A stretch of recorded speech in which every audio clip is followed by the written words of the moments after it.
Hoje eu gostaria de falar sobre uma coisa que eu vejo como muito necessária. Nós estamos vivendo uma época de isolamento social, e esse isolamento social é obrigatório por causa da pandemia. Contudo, nós precisamos entender que ele deve ser provisório. O problema é que, já passando tanto tempo, as pessoas se acostumam com o isolamento social e já se diz que a sociedade está alterada. Essa geração que vem, ela vem com uma alteração definitiva no seu modo de comportamento.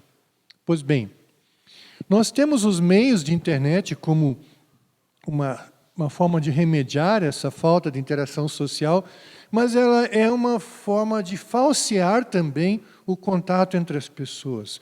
Porque, afinal de contas, os meios de internet são um meio de comunicação que mantém você solitário. Simplesmente se desfez a conexão e você está sozinho. Não é assim que você realmente interage em toda a extensão do seu ser. E uma das coisas que nós temos que entender é que a igreja virtual, ela é só boa até um certo ponto. A igreja precisa ser presencial, a igreja precisa ser íntima na sua proximidade. Eu gostaria de falar hoje sobre uma série de mandamentos que nós encontramos na Bíblia sobre mutualidade, uns aos outros. Nós precisamos entender que nós precisamos nos doar uns aos outros de diferentes maneiras. Você é comprometido espiritualmente com todos os seus irmãos em Cristo. Então, olhe para as pessoas aqui nessa sala, olhe para as pessoas na sua sala, se você está com mais alguém. Pense nas pessoas que frequentam a mesma igreja ou não frequentam a mesma igreja, mas são irmãos na fé.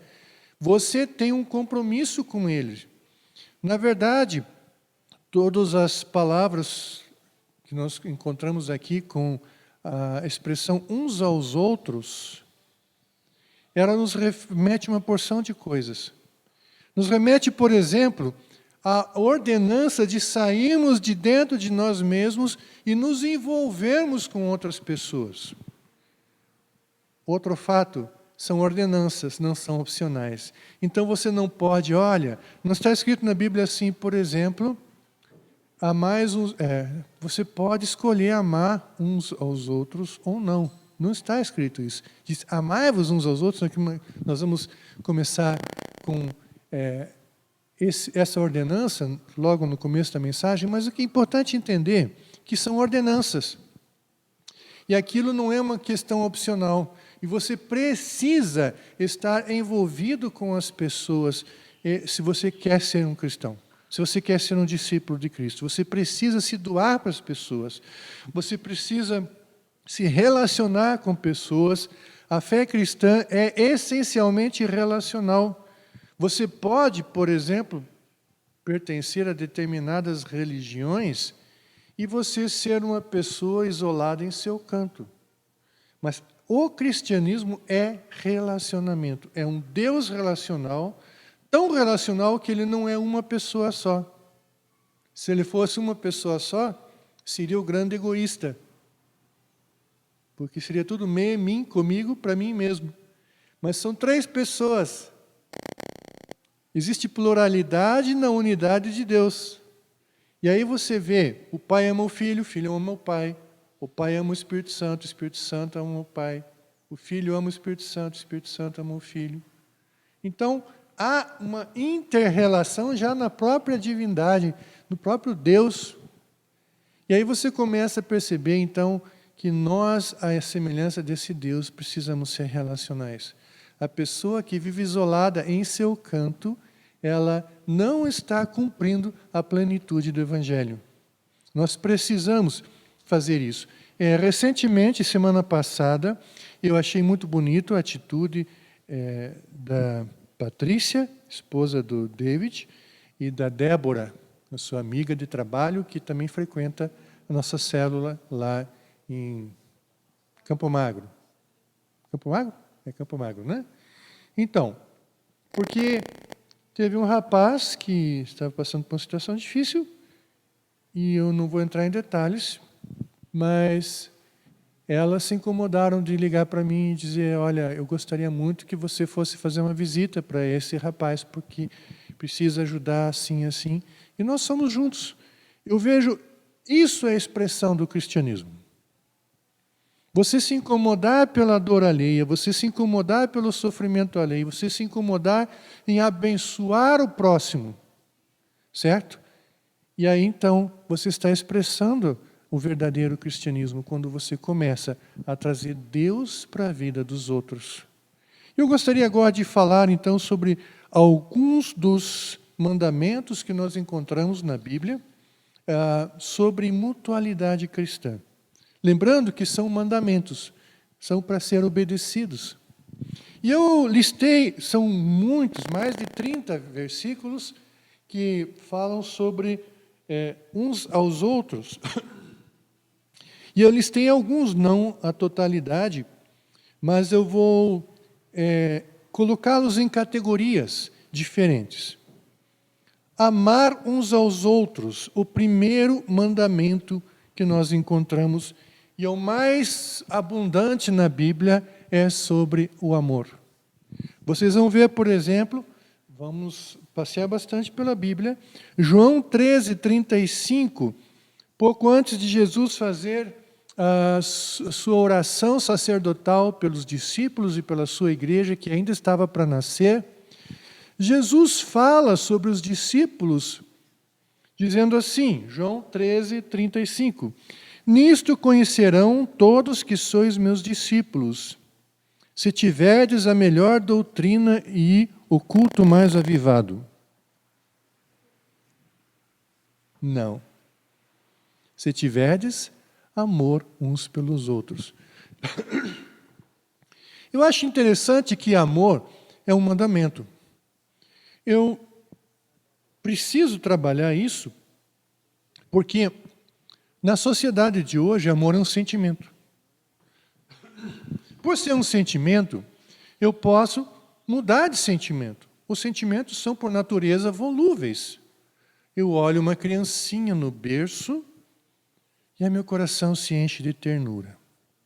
Coisinha mais doce, mais linda. Aí essa criança começa a fazer pirraça e a chorar a noite toda. Meu sentimento muda. Que chatice! Né? Aí, por exemplo, a criança enche a fralda e quando você vai trocar a fralda, aquele cheiro gostoso, assim, de hortelã, né? Invade toda a casa. É isso? Não, né? Aquele cheiro de fralda suja e você vê toda aquela meleca esparramada, tem que limpar. Aí você já tem mais aversão, não à criança, mas a esse aspecto. Então você vê que os teus sentimentos mudam. No casamento é assim. Você levanta de manhã, olha para sua esposa e diz, eu te amo, minha rainha. Tudo bem, mas naquele dia ela está de TPM.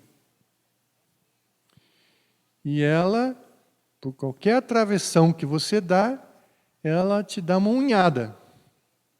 Né? Famosa época do tocou, perguntou, morreu. Então, aí o sentimento muda. Já não é mais a rainha querida, aí você já, poxa, que chatice. Sem contar que nós homens também, às vezes, levantamos com o pé esquerdo, azedos, mal-humorados. Não é só as mulheres que têm esse privilégio. E aí o sentimento muda. Então você vê que se o amor fosse um sentimento, meu amado, apenas um sentimento de afetividade, seria terrível. Porque, de repente, eu posso ter uma explosão de afetividade por uma pessoa que não pertence à minha aliança. Principalmente, por exemplo, se encontra uma pessoa numa situação de dependência, de carência emocional, aí a gente tem aquele instinto de cuidar, e aquilo pode ser perigoso, porque pode desenvolver uma aproximação emocional. Isso não é amor. Isso é afeição, uma explosão de afeto. Agora, presta atenção nisso. Amor é uma ordenança. Nisto vos conhecerão se vos amardes uns aos outros. Bom, aqui não está no imperativo. Para então resolver esse problema, vamos para Romanos 13, 8. A ninguém fiqueis devendo coisa alguma, exceto o amor com que vos ameis uns aos outros, pois quem ama o próximo tem cumprido a lei. Nós todos sabemos, Jesus já havia falado isso, que o cumprimento de toda a lei está em amar a Deus acima de todas as coisas e ao teu próximo como a ti mesmo. Pois bem, então, amar é um ato da vontade. Não é apenas uma explosão de afetividade, ui, ui, ui, coisinha mais linda, mais fofa, mais doce. Nem sempre as pessoas são doces. Eu vou dizer assim, quase nunca as pessoas são doces. Isso vem com esforço. Se nós largássemos a nossa natureza solta, nós iríamos estar nos espetando mutuamente. Alguém já disse uma vez que a igreja é igual um grupo de porco-espinho numa noite de inverno muito fria. Sabe por quê? Porque é assim, ó. Os porcos-espinhos são espinhentos. Então, está muito frio, eles começam a se achegar uns aos outros para se esquentar. Mas aí eles começam a se espetar com os espinhos. Daí eles se afastam uns dos outros, porque estão se espetando. Mas daí está muito frio, eles voltam, começam a se aconchegar uns aos outros para se aquecer. Mas daí os espinhos espetam de novo. E fica aquela dança dos porcos-espinhos, né? Indo para lá e para cá, se afastando e se ajuntando, porque fora está muito frio, juntos se espetam. Assim são as pessoas. Assim é a igreja. Muitas vezes você vai se espetar com os espinhos dos seus irmãos. Mas amor não é simplesmente um sentimento, é um ato da vontade. Então, Deus pode exigir de você, porque se fosse só uma reação emocional, então você não precisaria obedecer a um mandamento de amar. Mas nós precisamos entender que amor é um ato da vontade, é uma escolha, é uma decisão. E que decisão é essa? Porque também nós confundimos amor com uma sensação.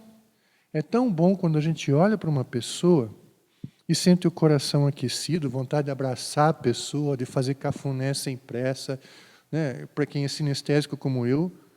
Outros gostam de gastar tempo com a pessoa, por exemplo, a Raquel, eu sei que uma das linguagens de amor dela é tempo de qualidade, certo?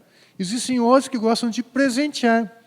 Outros, como também uma das minhas linguagens principais de amor, de fazer coisas para os outros. Eu digo que gosto daquela pessoa quando eu faço coisas para aquela pessoa. Então, são várias formas, também a maneira de elogiar, né, também são expressões de amor. Contudo, o amor é muito mais amplo que isso. O que é o amor realmente? Nós temos 1 Coríntios 13, que fala sobre o amor, ainda que eu falasse a língua dos homens e dos anjos, se não tivesse amor, nada disso, seria como símbolo que retine. Fala que se eu desse meus bens, o meu próprio corpo para ser queimado, ainda que se não tivesse amor, nada disso me aproveitaria. O que é o amor? Daí Paulo faz um quase poema explicando que amor não se ensoberbece, não se ressente do mal, não se ufana, certo? Não busca os seus próprios interesses. O amor é você colocar o outro no centro. O amor é você desejar o bem para a pessoa. Isso é muito importante nós entendermos, porque nos desdobramentos que nós vamos encontrar da expressão uns aos outros, são, na verdade, formas de se manifestar o amor. O mandamento principal uns aos outros é amor. Agora, não é só aquele amor emocional, aquele amor cantado, né? Nas músicas, lua, lua, lua, amiga, vá dizer a ela que eu não quero outro amor, pois eu só gosto dela. Eu cantava quando estava longe da Karen, ainda era namorado dela, né? Eu digo assim, ela está debaixo do mesmo luar que eu. E aí, aqueles românticos incuráveis, né? Ficar cantando para a lua, lua, diga para ela que eu não quero outro amor, só gosto dela. Mas é só romance. O amor verdadeiro, ele é muito mais do que romance. O amor verdadeiro é a disposição de gastar tudo que você tem e você é para o bem da pessoa amada, para a edificação daquela vida, para que aquela vida atinja todo o seu potencial, para que aquela pessoa encontre a verdadeira felicidade, que não é só alegria. A felicidade é quando você encontra a razão do seu ser, da sua existência. Quando se cumpre o seu propósito, quando você está onde você deveria estar, quando você é o que você deveria ser, aí você está sendo feliz. Você é feliz. Certo? Agora, presta atenção. Como o amor é a disposição de querer o bem da outra pessoa, significa que o amor não necessariamente só afaga. O amor não necessariamente só chega e diz, oi, que coisinha mais linda, coisa mais doce. Por amor eu preciso, às vezes, bater firme. Provérbios tem uma palavra que eu acho muito interessante. Assim como o ferro se afia com o ferro, assim o amigo, o rosto do seu amigo. Como assim? Para você afiar ferro, você precisa tritar. Você precisa desgastar até que forme uma quina bem fina, que vai fazer o corte. Então, há sofrimento. Agora, quando você fala que assim é um amigo com o seu amigo, amigo, a palavra amigo tem na sua raiz a palavra amor. Amigo é aquele que ama, aquele que te ama. Nem todo mundo é amigo. Tem a porção de colegas. Né? Mas amigo é a pessoa que ama você, que te procura, que está interessado, comprometido com você. Então entenda isso. Amor, muitas vezes, vai levar você a situações difíceis, de confronto. Situações em que você vai ter que dar, talvez, um tapa no rosto, entre aspas, né? Falar coisas duras para outra pessoa.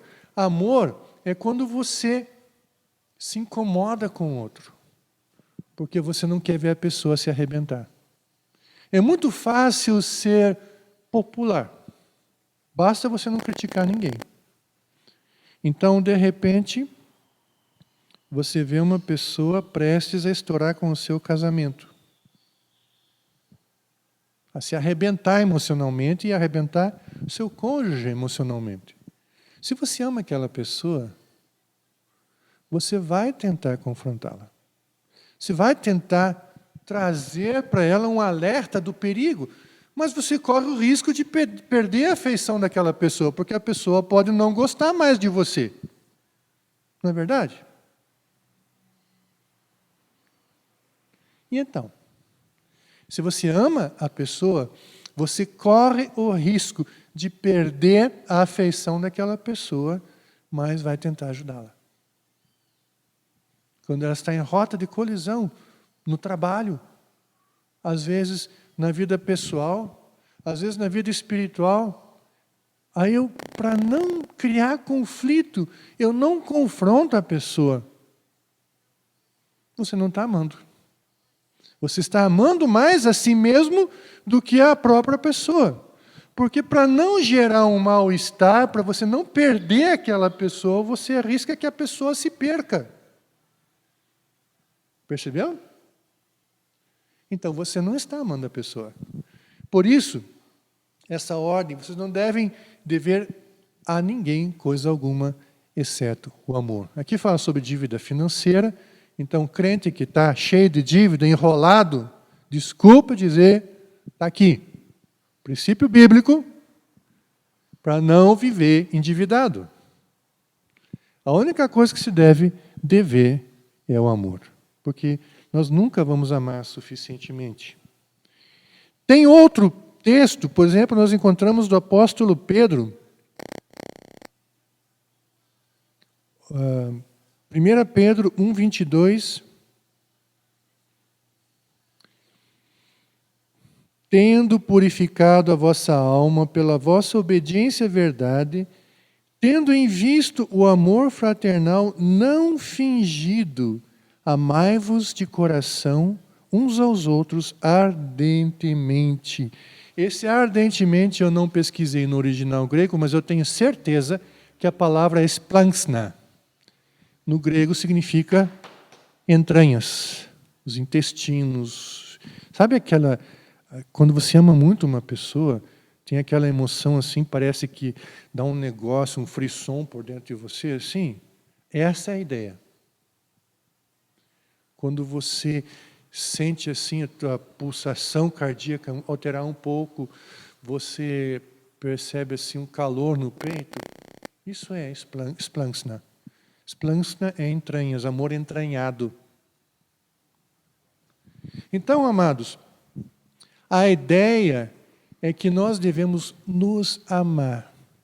E a pessoa que não sente necessidade de estar junto com outra pessoa, não está amando. A Bíblia diz que aquele que se isola, insurge-se contra a verdadeira sabedoria e busca apenas os seus próprios interesses. É egoísta. Nós não podemos nos isolar. Eu tenho uma tendência de viver na caverna, essa é uma coisa nata em mim, eu me isolo e eu constantemente estou lutando contra isso, porque eu sei que isso não corresponde ao amor. O amor é quando você está presente e disponível para as pessoas, quando você busca o contato com elas. Imagine, por exemplo, que espécie de amor eu teria pela minha esposa se de repente ela se ausentasse de mim e eu não tivesse nenhuma expressão de busca por ela. Às vezes ela vai para Blumenau cuidar da mãe dela, dos pais dela, na verdade, porque já estão bem velhinhos e necessitam de atenção. Aí, passa uma semana, eu já estou dizendo, meu Deus, cadê minha esposa? Já está demais. E aí eu vou lá buscar ela, né? Porque a falta desse contato é muito grande. A necessidade de estar juntos. Quando você ama uma pessoa, você a quer por perto. Então a pergunta fica, nesse momento de pandemia, nós somos obrigados a reduzir o nosso contato, mas observe bem que há uma coisa importante aqui. A falta do contato pode fazer com que o amor se esfrie. Porque o amigo, aquele que ama, procura o amado. E a falta, e por ser um ato da vontade, olha só que interessante, por ser um ato da vontade, se eu não exercer domínio da minha vontade em me esforçar em buscar a pessoa, o relacionamento esfria. A afeição esfria. Para manter esse amor ardente, essa afeição ardente, é necessário que eu busque alguma forma de relacionamento presencial com essa pessoa. Portanto, novamente eu digo, igreja virtual não cumpre a sua função. Ela serve como um band-aid, mas ela não traz cura completa, como realmente a igreja unida. Como diz Salmo 133, ó, como bom e agradável é que os irmãos vivam no site da internet, em união. Que os irmãos vivam em união. Ali vem o óleo da presença do Senhor. Onde dois ou mais estiverem unidos em meu nome, ali estarei eu, disse Jesus. Unidos, ligados. Nós precisamos estar ligados. Outro texto. Agora, o apóstolo João. 1 João 3,11. Porque a mensagem que ouvistes desde o princípio é esta, que nos amemos uns aos outros. 1 João 3,23. Ora, o seu mandamento é este, que creiamos no nome do seu Filho Jesus Cristo e amemos uns aos outros segundo o mandamento que nos ordenou. Em outras palavras, você não tem opção. Se você não ama, você não é discípulo de Cristo. Se você não tem interesse em estar abençoando o seu próximo, não é discípulo de Cristo. Se você vem na igreja só para receber e não para dar nada, você não é discípulo de Cristo. Amor exige compromisso da vida inteira de uma pessoa. Eu não posso amar e reter. Só uma partinha. Vou te dar 5 gramas de amor. Não gaste tudo de uma vez só. Não tem isso. Amor é compromisso de vida. Amor é você se entregar intensamente para uma pessoa, para o bem dela. Não para ser capacho, porque ser capacho também não é amor. Aí você fazendo negócio, e no negócio não há amor. A questão é que você precisa realmente estar comprometido em edificar os teus irmãos. O que significa que o trabalho de edificar uns aos outros não é só do pastor. O pastor trouxe uma palavra, mas ela não serviu para mim, eu não me senti edificado. A pergunta fica: a quem você está edificando? A quem você está abençoando? O propósito da sua existência na terra é ser bênção aonde você for. É tirar a dor e o sofrimento das pessoas, é tirar a miséria, é levar as pessoas ao conhecimento de Deus, é levar as pessoas a uma santidade mais profunda, é levar as pessoas a um amor intenso, a viverem na verdade, a cumprirem o propósito da sua existência. Isso é amor. Um pai que não tem coragem de contrariar os seus filhos não ama os seus filhos. A Bíblia diz: aquele que retém a vara, retém o amor. Não ama os seus filhos. Porque por amor aos filhos, muitas vezes a gente vai pegar, dar umas... Eu sei que tem gente que vai dizer: que horror, pastor, violência caseira. Não, você não vai matar a pessoa, você não vai tirar sangue da pessoa, mas dá umas palmadinhas na bunda. Diz: olha, está na hora de você tomar juízo? Sim, é bíblico. E eu tenho filhos aqui que não são traumatizados por causa disso. E eles conheceram a varinha. Eu conheci a varinha, não sou traumatizado por causa disso. Não sou uma pessoa cheia de recalque. Então, queridos, o fato é que se você ama, você disciplina, você corrige. E todas essas coisas porque você quer o bem da pessoa. Versículo 12 de 1 João 4. 1 João 4,12. Ninguém jamais viu a Deus. Se amarmos uns aos outros, Deus permanece em nós e o seu amor é em nós aperfeiçoados. Aqui não está numa forma de ordenança, mas nós já entendemos pelo próprio João que é uma ordenança.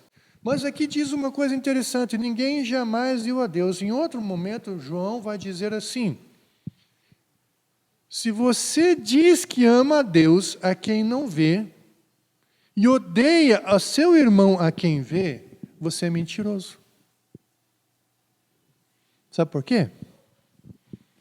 Se quer ver Deus? Bom, olhe para o lado. Eu estou vendo várias imagens e semelhanças de Deus. Pode olhar para as pessoas ao lado, sem problema nenhum. Não vai tirar pedaço. Essas pessoas são feitas à imagem e semelhança de Deus. Está estragado por causa do pecado? Tá, mas continuam carregando a imagem e semelhança de Deus. Se você não consegue amar o teu irmão, então você não consegue amar Deus. Porque Deus morreu por cada um de vocês e ressuscitou. Se Deus considera essa vida valiosa, quem é você para desprezar? Isso é interessante. Então, ninguém jamais viu a Deus, mas você pode amar a Deus também ao amar as pessoas, ao cuidar delas. E lembra, amar não é mimar as pessoas. Amar é cuidar delas, para que elas atinjam todo o seu potencial. Então, fica essa verdade. Você ama as pessoas. Ah, pastor, mas tem um sujeito que fez tanta bandalheira comigo que eu não aguento. Eu tenho raiva da pessoa, eu antipatizo com a pessoa. Eu vou te falar a verdade, tenho pessoas assim na minha vida também. Tem um colega pastor que foi muito mal educado comigo, foi extremamente agressivo, sem a menor provocação. E há algum tempo atrás eu estava sentado no meu escritório e começou, quem tem uma cabeça muito imaginativa, e eu tenho, sou bastante criativo, eu comecei a criar uma historinha na qual eu estava esganando esse pastor. Estava judiando, estava lacrando em cima dele, humilhando, falar assim com ele. Eu disse, meu Deus, eu estou cheio de bilis, bravo, irado com essa pessoa. Deus, eu não devia estar sentindo essa coisa ruim. Aí, Deus me deu uma estratégia. Toda vez que você sentir essa bilis fluindo e esse rancor vindo, você vai declarar e vai pedir diante de Deus que essa pessoa seja abençoada, que essa pessoa seja plena, que essa pessoa seja liberta, que essa pessoa seja usada tremendamente e realizada na sua vida. Você vai abençoar de todas as formas possíveis essa pessoa.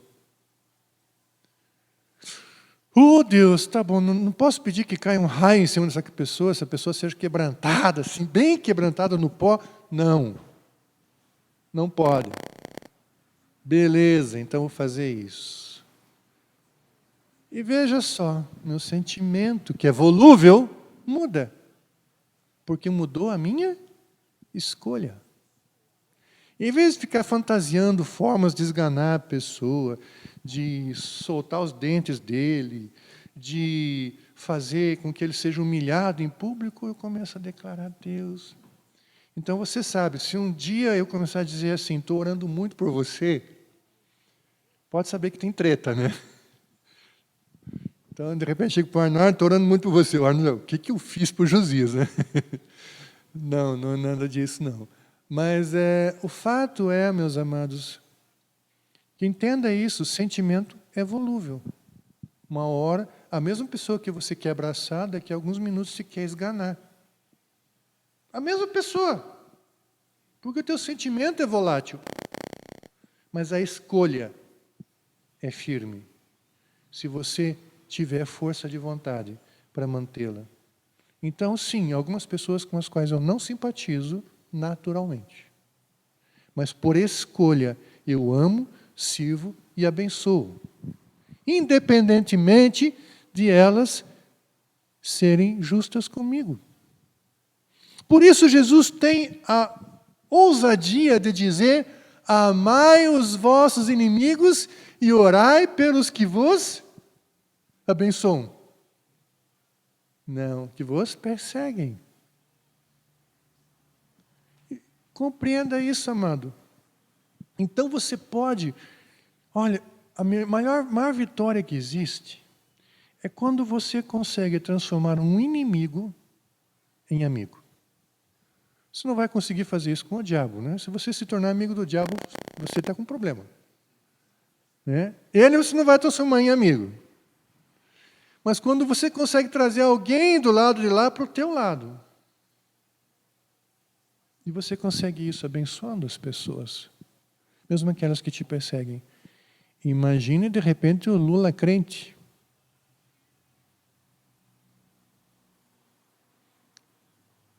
E ele que hoje está falando, né, um monte de bandalheira. Bom, é política, desculpa, a gente não tem nada a ver, isso aqui não é um tablado político. Voltando lá, então. Imagine uma pessoa, um bandido famoso, seja qual for, virar crente, entregar a vida para Jesus, se arrepender. Uma vez eu falei aqui que teve um assassino em série que se converteu na cadeia. E alguém se levantou, irado, e disse assim, não, esse cara não pode se converter. Mas a maior vitória é exatamente isso. Pegar um cara que era um fascínora, uma coisa horrível de pessoa, se transformar num servo de Deus. Essa é a grande vitória. E amar é exatamente isso. Que ele vai continuar na cadeia, vai continuar. Mas, na eternidade, ele pode estar com Deus. Porque entregou a vida para Jesus. Então você vê, isso é amar. Então amar não é só ter aquele sentimento fofinho. Agora eu quero passar para vocês mais 2 textos que nós vamos falar sobre amor por oposição.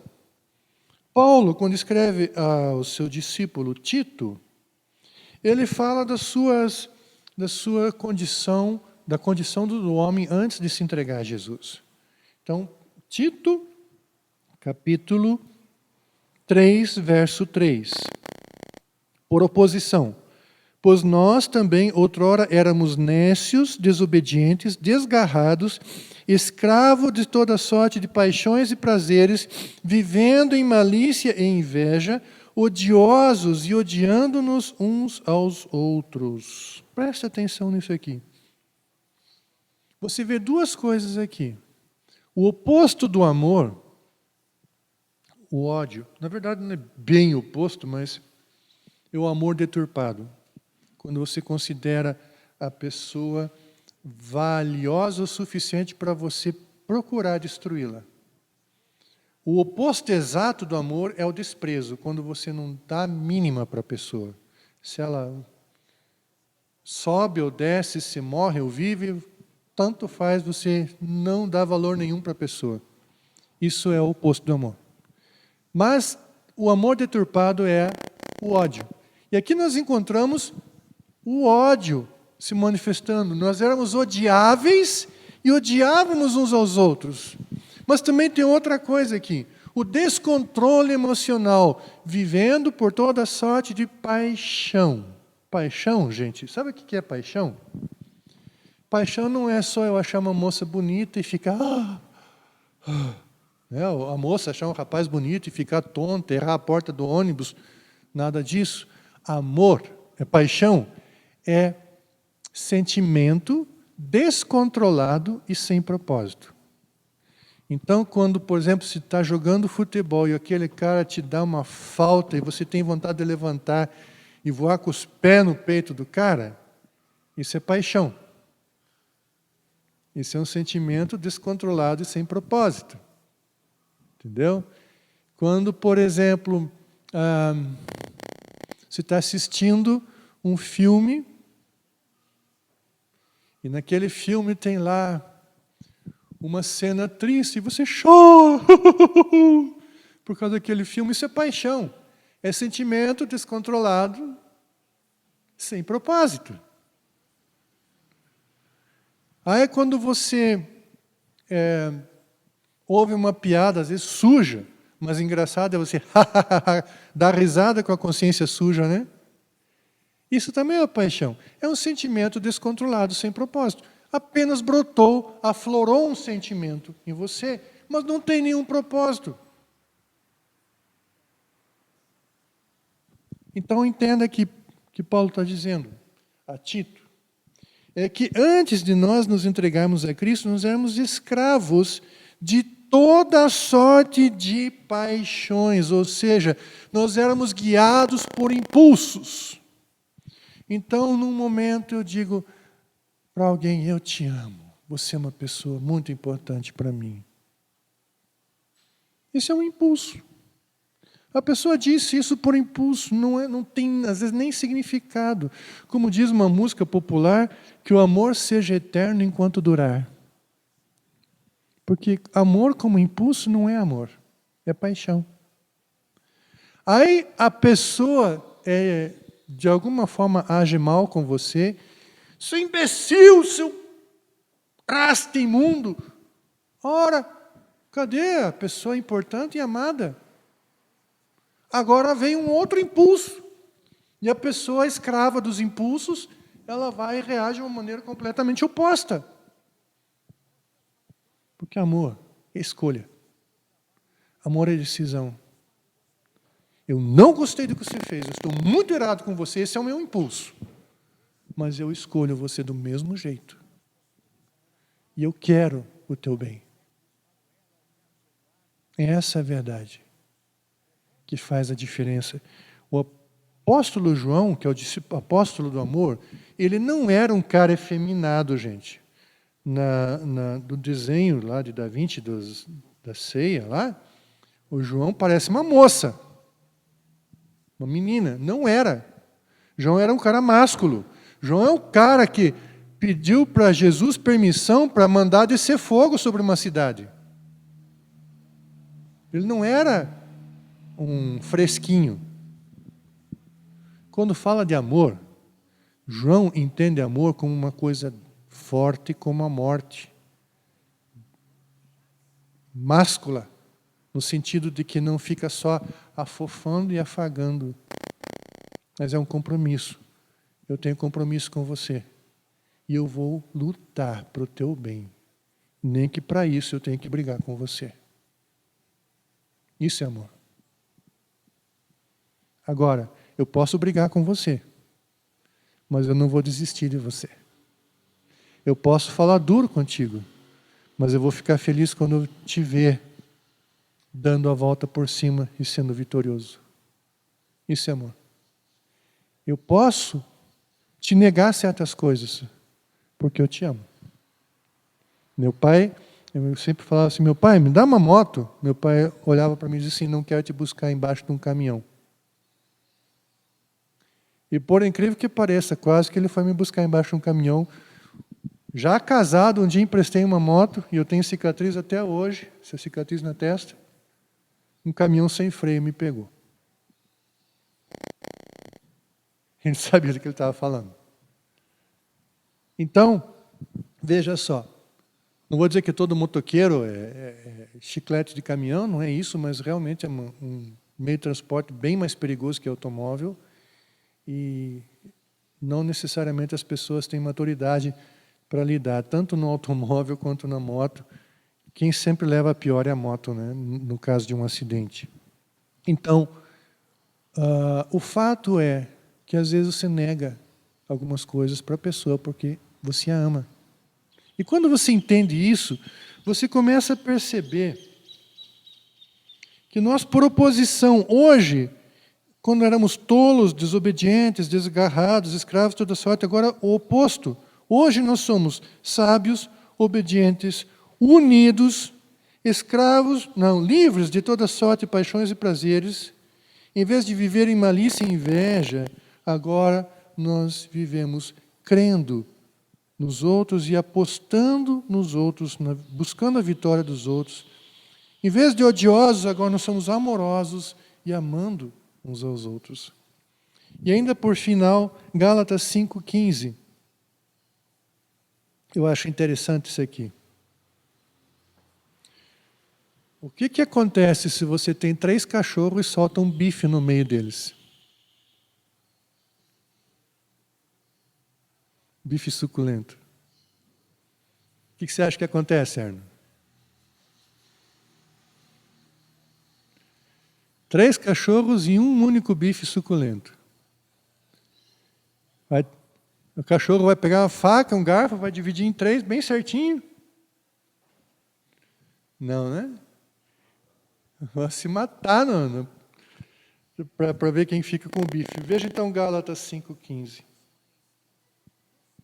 Se vós, porém, vos mordeis e devorais uns aos outros, vede que não sejais mutuamente destruídos. Estava vendo briga na igreja da Galácia. Nas igrejas da Galácia. Não, da Galáxia, né? Da Galácia, uma região lá do Oriente Médio. Amados, Paulo mostra aqui uns aos outros bem oposto do amor. Se vocês estão mordendo e devorando uns aos outros. Então, mesmo quando a gente é duro com alguém, se essa dureza for simplesmente o desabafo de uma vontade de esganar o outro, não é amor. O amor é quando você é duro, contrariado. Quando você é firme, contrariado. Você assim, eu não quero ser agressivo com você, eu estou precisando ser. É diferente. Ufa, agora eu vou poder dar aquela bifa, né, aquele aplauso na orelha que eu sempre quis dar naquele irmão. Não. Eu não quero te machucar, mas eu preciso. É essa a ideia. Então, se vocês mordem e devoram uns aos outros, lembrando que o falar duro é exceção, não é regra. Não existe amor em que a regra é você falar duro com a pessoa. Que algumas pessoas acham que falar duro é a regra. Não é, não. É a exceção. Na maioria das vezes você tem que pôr a pessoa para cima. Levantar, animar, confortar, dar bem-estar emocional para a pessoa. E assim eu quero terminar essa parte, porque vai haver pelo menos mais uma parte. Eu já tenho vários versículos anotados aqui, mas essa parte da mutualidade, amem uns aos outros. Eu quero que você escolha alguém e diga assim, eu me comprometo com você a lutar pelo teu bem. Não significa que sempre eu vou ser uma pessoa agradável, mas significa que eu vou ficar feliz quando ver você dar certo. Quando vir você dar certo. Aí eu vou ficar feliz. Eu me comprometo a lutar para que você chegue no final e dizer assim, completei a carreira, guardei a fé, agora o que me aguarda é o prêmio de Deus para a minha vida. Quando você entender, isso é ser igreja, isso é ser povo de Deus. Nisto todos vos conhecerão, se amardes uns aos outros. E eu me comprometo com vocês a ser fonte de conforto para vocês, a ser fonte de segurança para vocês, a prover para o crescimento de vocês, mas também a ser chato às vezes e pegar no pé. Porque eu amo vocês. E a minha escolha hoje é servir aos meus irmãos para o bem deles. Que assim seja também na sua vida, que assim seja a sua escolha. Hoje, no dia de hoje, você escolha alguém que Deus vai te mostrar para você dizer isso para essa pessoa. Eu me comprometo com você, porque você é parte do mesmo corpo. E eu quero abençoar a tua vida. O que significa que eu vou fazer o meu melhor para te abençoar. O que significa também que nem sempre vai ser aquilo que você espera, mas vai ser aquilo que busca fazer você cumprir a função da sua vida. Vamos ficar em pé, vamos orar? Deus amado, nós te agradecemos porque o Senhor nos ama, não somente nos mimando, mas também muitas vezes nos tratando conforme é necessário, para que possamos, Senhor, atingir a maturidade, para que possamos atingir o propósito de nossa existência, para que possamos ser realizados como pessoas na Tua vontade. A Tua vontade é o bem, a Tua vontade é o que há de melhor, e nós queremos nos adaptar à Tua vontade e não adaptar a Tua vontade a nós. Então, Senhor, nos ajude a vivermos na plenitude desse amor que o Senhor nos ordena, e assim que o mundo conheça o que é uma comunidade onde o amor é praticado. Em nome de Jesus. Amém.